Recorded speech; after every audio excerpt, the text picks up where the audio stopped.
Hello everyone, welcome to Rome Tech.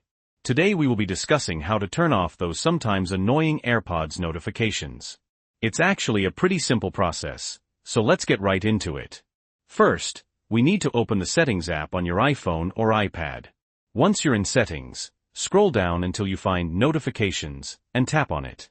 Okay, now within the notification settings, look for an option called Announce Notifications. It should be under the Siri tab.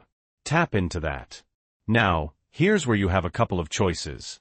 If you want to completely disable all announced notifications for your AirPods, just toggle that big switch at the very top to the off position. Simple as that. However, if you want a little more control and you still want some notifications announced, but not all of them, we can customize it. Scroll down this page, and you'll see a list of all your apps. You can configure each app individually. For example, let's tap on the Watch app.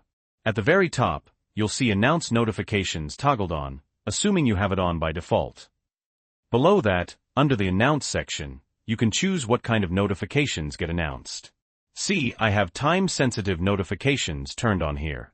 This means my AirPods will only announce notifications that are considered time-sensitive, like when I hit my activity goals or want to start a workout. It won't announce things like software update notifications for my watch, because those aren't time-sensitive. You can go through each app in that list and customize it to your liking, choosing which apps can announce notifications and even which types of notifications get announced. And that's it. That's how you turn off or customize your AirPods notifications. If you found this video helpful, please leave a like. And if you have any questions or comments, feel free to leave them below. Thanks for watching, and we'll see you in the next Rome Tech video. Don't forget to subscribe for more helpful tech tips.